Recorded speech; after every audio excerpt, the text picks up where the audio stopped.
Derry did not announce itself. It never had, and it never would. Towns like Derry did not bother with welcome signs or cheerful slogans painted in fading colors because they did not need to invite anyone in. People arrived here the way dust settled on forgotten furniture, slowly, quietly, and usually by accident.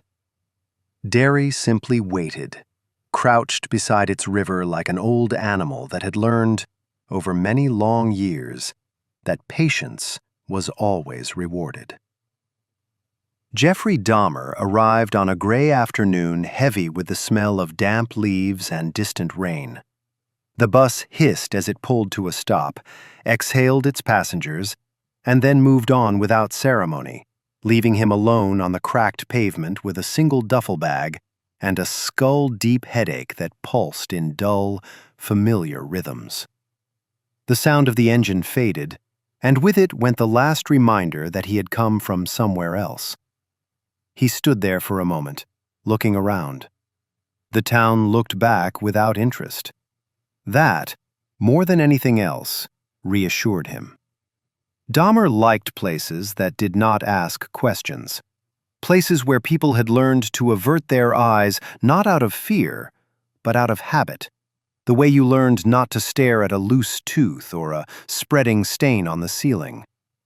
Derry felt like that immediately, quiet, inward-facing, content to let things pass unnoticed so long as they did not force themselves into the light. A woman pushing a stroller crossed the street when she saw him, not hurriedly, not in panic, but with the casual instinct of someone stepping around a puddle.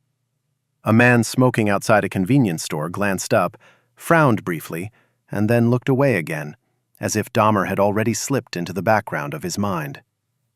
No one asked where he was from. No one asked how long he planned to stay. Dahmer adjusted his grip on the duffel bag and began to walk. He found lodging within the hour.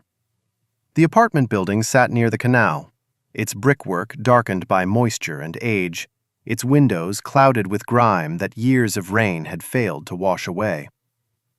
The landlord was a thin man with yellowed fingers and a voice that rasped like sandpaper, and he did not ask for references or deposits or explanations. He merely named a price, accepted the cash, and handed over a key that looked older than both of them. The room itself was small and poorly lit, with wallpaper that had once been yellow and now existed in several conflicting shades of decay. The air smelled faintly of mildew and something metallic beneath it. A narrow bed stood against one wall, its frame creaking softly when Dahmer tested it. The window overlooked an alley where trash collected in patient, unmoving piles, as if waiting for permission to rot further. From somewhere beneath the floor came the sound of running water. At least, that was what it sounded like. Dahmer unpacked carefully, deliberately, arranging his belongings with the same precise order he applied to everything else. Clothes folded and stacked, toiletries aligned on the sink, the duffel bag pushed into the closet, zipped shut, out of sight. When he finished, he sat on the edge of the bed and allowed himself to simply exist in the room for a while. That was when he felt it. Not fear, not exactly. More like pressure. The walls seemed to hold warmth longer than they should have, as if they remembered previous occupants and were reluctant to let them go. The shadows in the corners of the room appeared thicker, denser, resisting the thin light from the overhead bulb. The air itself felt heavy, as though it had weight. Derry breathed. Dahmer did not consciously think that, but the sensation was there all the same, subtle and persistent, like standing close to a large sleeping animal and feeling its chest rise and fall. Instead of disturbing him, it brought a strange sense of calm. He had always been most at ease in places where something felt wrong. That night, he drank until the headache softened into a distant hum, and when he finally lay down, sleep took him quickly. He did not dream. That alone should have unsettled him. Something else had noticed his arrival. It was not the noticing of people, with their glances and instincts and half-formed suspicions. This noticing was older, deeper, and far more precise. It registered disturbance the way a spider sensed vibration along the strands of its web, or the way a shark sensed blood diffusing through water. It had been resting.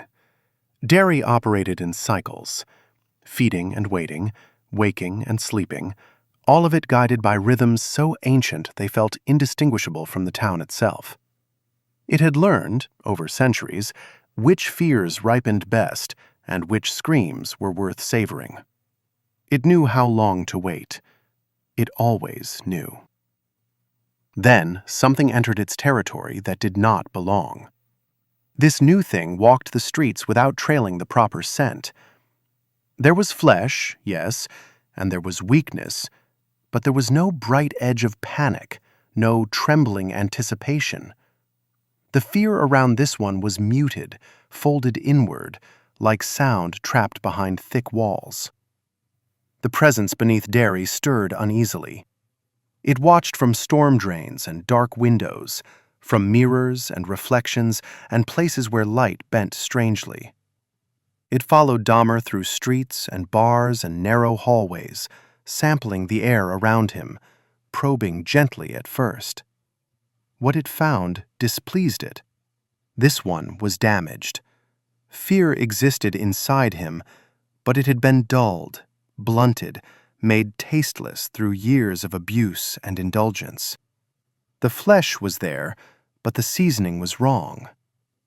Still, flesh was flesh, and flesh could always be corrected. Dahmer fell into routine with the ease of long practice. He walked the streets in the mornings, memorizing turns and storefronts, noting which areas felt watched and which felt conveniently ignored. Afternoons blurred into evenings with the help of alcohol. At night, he drifted through bars where the light was low and the patrons were lower. Places where men gathered not to be seen, but to disappear for a few hours. He watched them closely. He noticed who drank fast and who sipped slowly, who spoke too loudly and who barely spoke at all. He felt the familiar tightening begin behind his ribs, the old pressure building, the itch beneath the skin that told him it would soon be time. But Derry interfered. The first sign was small enough to dismiss. A red balloon tied to a sewer grate near the entrance of a bar, its surface glossy and bright against the filth of the street. Dahmer did not remember seeing it when he went inside, but there it was when he came out, bobbing gently despite the absence of wind. He stood there staring at it longer than he meant to. From somewhere down the street came the sound of laughter, high, thin, and gone almost as soon as he registered it. He went home unsettled, irritation gnawing at him in a way he could not quite explain. The next night, the laughter came again. This time it came from his sink. Dahmer froze, the bottle hovering halfway to his mouth as the sound rose from the drain, wet and distorted, like someone laughing through a mouthful of water. He leaned closer, he peering into the dark circle of the drain, his reflection warped and broken on the chrome. There was nothing there. Then came a soft honk. The sound was absurd, almost playful. His heart lurched once, hard enough to hurt, before settling into a rapid, angry rhythm. He stepped back, breathing heavily, waiting for the moment to pass. Eventually, it did. He drank more. Sleep came slowly, and when it did, it was thin and uneasy. The dreams began on the fourth night. He dreamed of hallways that curved and twisted in ways that defied logic, of doors that opened onto darkness so thick it felt tangible. He dreamed of meat hanging from hooks, each piece carved into a smiling face, swaying gently as if stirred by an unseen breeze. When he woke, He was soaked in sweat, the sheets wrapped tightly around his legs like restraints. From beneath the building came laughter. Not loud, not angry, amused. Dahmer pressed his hands over his ears and rocked slightly, waiting for it to stop. Eventually, it did. It was growing impatient. This was not how the game was supposed to go. A balloon appeared again, this time inside the building, tied neatly to the railing of the third-floor stairwell. It was the same red, the same impossible brightness, and near the knot was a dark smear that might have been rust or something else. Dahmer stared at it, his breath shallow, his pulse pounding in his ears. The balloon twitched. He backed away slowly until his shoulders struck the wall behind him, the plaster cool and rough against his skin. Fear flickered, but it was wrong, muted, unfocused, more annoyance than terror. The balloon burst. The laughter filled the stairwell, echoing off the walls, bouncing between floors, sharp and delighted. "Boring," a voice whispered, stretched thin with mockery. Dahmer slid down the wall until he was sitting on the floor, trembling despite himself. Above him, below him, all around him, the town listened and smiled. Jeffrey Dahmer stopped telling himself that the things happening around him were coincidences sometime during his second week in Derry. Coincidences repeated themselves, but they did not linger. They did not watch. They did not laugh. Whatever had noticed him here was doing all three. The town began to feel narrower, as though the streets were slowly drawing closer together, squeezing the air from between buildings. Familiar routes shifted subtly, corners seeming sharper, alleys longer than they had been the day before. It was not enough to get him lost, only enough to unsettle him, to make every walk feel like he was trespassing on ground that resented his presence. He drank more. Alcohol had always been his solution to pressure. It blurred edges, softened thoughts, pushed the noise down to a manageable level. In Derry, it only seemed to thin the walls between things. On a Tuesday night, halfway through his third bottle, he heard footsteps outside his apartment door. Slow, deliberate. They stopped directly in front of it. Dahmer held his breath, listening, his fingers tightening around the neck of the bottle. He waited for a knock, or the scrape of a key in the lock, or the sound of someone walking away again. Instead, he heard breathing. Not heavy, not strained, playful. Then came the laugh. It slipped through the doorframe and into the room like smoke, curling around furniture, sinking into fabric, clinging to the back of his throat. Dahmer stood abruptly, the chair scraping loudly across the floor, and staggered toward the door. He yanked it open. The hallway was empty. The overhead light flickered, buzzing faintly, casting long shadows that stretched and recoiled like living things. At the far end of the corridor, something red bobbed gently in the stale air. A balloon. Dahmer slammed the door shut and locked it, his heart pounding harder now, anger cutting through the fog of alcohol. He leaned his forehead against the wood and stood there until the laughter faded, until the silence pressed back in. From somewhere deep inside the building, pipes groaned, or something answered. The first time he saw the clown clearly was 3 nights later.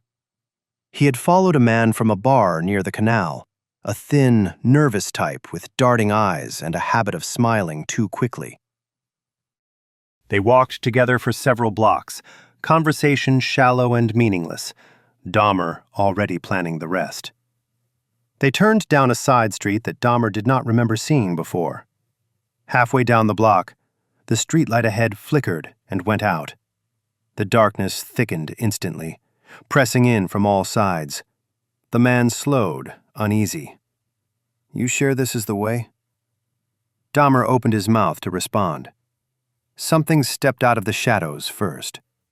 It was tall, taller than it should have been, its limbs elongated in a way that made the joints look wrong, as though they bent in places joints were never meant to bend. Its face was white and smooth, split by a grin far too wide to be human, the red paint of its mouth cracked and flaking like dried blood. Yellow eyes gleamed from within the face, bright and intent. The man screamed. Pennywise tilted its head, considering the sound, and then laughed, a delighted, ringing sound that filled the narrow street and bounced back again, louder each time. Dahmer stood frozen, not with fear, with something closer to disbelief. The clown's gaze flicked to him briefly, dismissively, before returning to the screaming man. One long finger lifted and wagged slowly, mockingly. "No," the clown said, its voice thick with amusement. "This one's for me." It lunged. The man vanished into the dark in a flurry of movement and sound, tearing fabric, wet impact, the abrupt, choking end of a scream. Dahmer staggered backward, his heel catching on uneven pavement, and fell hard onto his back. By the time he scrambled to his feet, gasping, the street was empty again. No blood, no body, only the faint smell of copper in the air, and the echo of laughter receding into the night. Dahmer vomited against the wall, his hands shaking uncontrollably. From somewhere nearby, the clown laughed again. After that, it did not bother hiding. Pennywise appeared in reflections, grinning back at him from the dark surface of windows, from the polished chrome of bar taps, from the blade of a knife as Dahmer washed it in the sink. Sometimes it wore the clown's shape. Sometimes it did not bother with any shape at all, existing only as eyes and teeth suspended in darkness. It followed him openly, not stalking, mocking. It whistled circus tunes from storm drains. It applauded softly from the ends of hallways. It left red balloons tied to doorknobs, to lampposts, to the handles of dumpsters behind bars where Dahmer lingered too long. Each balloon bore a message, scratched crudely into the latex. Too slow. Wrong way. Mine. Dahmer stopped hunting. Every time he tried, Pennywise intervened, scaring away potential victims, or worse, taking them first and leaving behind evidence twisted just enough to look like Dahmer's work done badly. Bodies appeared with clumsy cuts, exaggerated mutilations, grotesque smiles carved into faces. It was humiliating. The clown wanted him to know it. "You're messy," the voice whispered one night as Dahmer lay awake, staring at the ceiling. "And you rush. That's why it tastes bad." Dahmer squeezed his eyes shut and pressed his fists against his temples. But the words slipped in anyway, oily and invasive. "You do not even know how to make them scream right." The laughter that followed was endless. Sleep became impossible. When he closed his eyes, he saw flashes of color, red and white and yellow, accompanied by the distant sound of carnival music, warped into something slow and mournful. When he did drift off, he dreamed of being chased through the streets of Derry, his legs heavy and unresponsive, while something laughed behind him, never gaining ground, never falling back, always watching, always amused. The town joined in. Streetlights flickered out as he passed beneath them. Doors slammed shut just ahead of him. People he tried to speak to responded with blank stares, their faces slack and unseeing, as though he had already been erased. Even the river seemed to watch him, its dark surface rippling with reflected smiles. Dahmer began to talk to himself. He whispered curses under his breath, argued aloud with empty rooms, laughed at jokes only he could hear. His reflection in the mirror looked thinner, eyes sunken, skin gray and tight over bone. One evening, as he stood brushing his teeth, the reflection smiled when he did not. The clown leaned closer from within the glass, its grin stretching impossibly wide. "You're still here," it said, sounding genuinely surprised. "I thought you'd break faster." Dahmer smashed the mirror with his fist. Blood dripped into the sink, pink and watery. From the shards scattered across the floor, dozens of yellow eyes blinked back at him. Pennywise decided to end the suspense. It waited until Dahmer was drunk enough to follow. The balloon appeared at the foot of his bed, bobbing gently, its string trailing across the floor like a beckoning finger. Dahmer stared at it for a long time, his chest rising and falling in shallow, uneven breaths. Then he stood and followed it out of the room, down the stairs, into the basement. The air grew colder with each step, the walls damp and slick. The sound of running water grew louder, resolving into something more rhythmic, more deliberate. Breathing. At the bottom of the stairs, the clown waited. It did not bother with the full costume this time. Its shape shifted, unstable, skin rippling as if something beneath it struggled to get out. Its smile remained fixed, stretched tight with anticipation. Pennywise advanced slowly, savoring the moment. Dahmer backed away until the wall pressed cold and solid against his spine. The clown lunged. Pain exploded across Dahmer's chest as claws tore through fabric and flesh. He screamed, finally screamed, but the sound was cut short as Pennywise seized him and lifted him effortlessly off the ground. The teeth sank into his shoulder, and the clown froze. Its face twisted in sudden disgust, and it spat, releasing Dahmer, who collapsed to the floor in a heap, gasping, blood pooling beneath him. Pennywise wiped its mouth exaggeratedly, gagging theatrically. "Oh," it said, a voice dripping with contempt. "That is awful." It loomed over him, eyes blazing with irritation. "No fear," it hissed. "No flavor. Just rot and alcohol and emptiness." It laughed again, sharp and cruel. "I waited for this?" Pennywise stepped back, already losing interest. "You're not worth eating," it said, turning away. "But you are fun to break." The laughter echoed as it melted into the darkness, leaving Dahmer bleeding on the basement floor, alive and utterly humiliated. Above him, the town listened and waited. Jeffrey Dahmer did not remember how long he lay on the basement floor. Time became something soft and unreliable, stretching and collapsing in on itself. The pain in his chest dulled into a deep, throbbing ache that pulsed in slow rhythm with his heartbeat. His shoulder burned where the teeth had broken skin, the wound shallow but humiliating in its restraint, like a reminder rather than an attempt.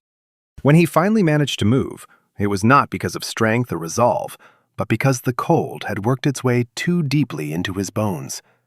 He dragged himself up the stairs, one step at a time, leaving smears of blood along the concrete that would later dry into dark, rust-colored streaks. The building was silent. Too silent. No creak of pipes, no distant traffic. Even the water beneath the floor had stopped its endless running. Derry was holding its breath. Dahmer reached his apartment and collapsed onto the bed without bothering to undress. Sleep took him then, sudden and merciless. This time, he dreamed. He dreamed of the town as it truly was. Not streets and houses and storefronts, but layers, flesh over bone over something vast and hollow. He dreamed of Derry opening itself like a mouth, revealing rows of sewer tunnels that curved inward endlessly, all leading to a single point of darkness where something waited, patient and amused. He was running in the dream, his feet slipping on wet ground, his breath coming in short, panicked gasps. Behind him came the sound of laughter, growing closer without ever changing pace. "No rush," the voice sang. "We've got time." He tripped. Hands, too many hands, gripped his ankles and dragged him backward. Faces rose out of the darkness around him. Faces he half recognized, their mouths stretched into identical, unnatural smiles. The clown emerged last. Pennywise crouched in front of him, its face inches from his own, eyes glowing softly like distant lanterns. "You tried so hard," it said, clapping slowly. "That's the funniest part." It leaned in closer, its breath cold and foul. "And you never even mattered." Dahmer woke screaming. After that night, the town began to change him. Not quickly, not dramatically. Derry was too old for haste. It wore him down. People stopped looking away when they saw him. They stared now, openly, their expression shifting into something like mild curiosity mixed with distaste. Conversations died when he entered rooms. Doors closed a little faster. Bartenders served him without a word, their eyes sliding past his face as though he were already a ghost. The laughter followed him everywhere. Sometimes it was distant, echoing from storm drains or empty alleys. Other times it was close enough that he could feel it vibrating in his chest, a low, delighted sound that never quite crossed into volume. Pennywise appeared less frequently, but when it did, it made sure the appearances counted. Once, Dahmer saw it standing across the street from him, wearing the face of a child he had never met, holding a red balloon that pulsed gently like a living thing. The clown waved enthusiastically, then let go of the string. The balloon drifted upward and burst, showering the street with a fine mist that smelled faintly of blood. Another time, he found his apartment filled with balloons while he slept, dozens of them, crowding the ceiling, their strings brushing his face when he moved. Each one bore a word scratched into its surface. Empty. Empty. Empty. He spent the rest of that night crouched in the corner, shaking, waiting for dawn. Dahmer tried to leave. The idea came suddenly, sharp and urgent, cutting through the fog of exhaustion and alcohol. He packed his duffel bag in a frenzy, shoving clothes inside without folding them, his hands clumsy and uncooperative. The moment he stepped outside, the sky darkened. Clouds rolled in from nowhere, heavy and low, pressing down on the town until the air felt thick enough to choke on. The street at the end of the block, the one that led to the bus station, seemed farther away than it had any right to be. He walked faster. With every step, the sounds of the town faded. No cars, no birds, no wind. Only the faint, rhythmic squeak of something rubbery stretching and relaxing. A balloon floated into his path and stopped. Then another. Then another. They formed a loose barrier across the street, red and swaying, their surfaces gleaming wetly in the dim light. The laughter came from everywhere at once. Pennywise emerged between the balloons, taller than before, its shape distorting as if it were pushing against the limits of reality. Its smile was wide and lazy, confident. "Leaving already?" it mocked. "But we were having such fun." Dahmer turned and ran. The street twisted beneath his feet, bending sharply, looping back on itself. No matter how far he ran, the same buildings reappeared, their windows dark and watchful. The clown did not chase him. It did not need to. When Dahmer finally collapsed, gasping and sobbing, Pennywise leaned over him, hands on its knees, as if amused by a child's tantrum. "Oh, do not worry," it said lightly. "You'll leave, just not the way you planned." Then it was gone. The balloons popped one by one, loud as gunshots in the sudden silence. The end came quietly. No grand confrontation, no final lesson, just indifference. Pennywise stopped appearing. The laughter faded. The balloons vanished. The town loosened its grip, streets returning to their proper lengths, shadows retreating to their corners. Derry lost interest, the way it always did once something had been properly used up. Dahmer was left alone. He drank more than ever, trying to fill the hollow space the clown had carved inside him. The pressure built and built, unbearable now that the mocking presence was gone. Without the laughter, the silence screamed. He made mistakes. Small ones at first, sloppy ones. Neighbors noticed smells. Police noticed patterns. People began to talk, not in whispers, but openly. Derry watched it all with detached curiosity. When the handcuffs finally closed around Dahmer's wrists, the town did not react.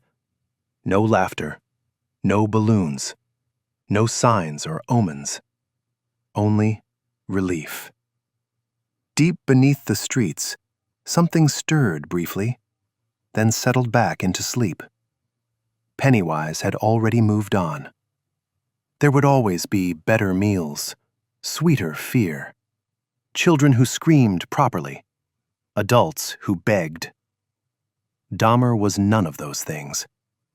As he was led away, head bowed, the faintest echo of laughter drifted through the sewers, not mocking this time, but bored. The sound faded quickly. Derry closed its mouth, and the cycle waited to begin again.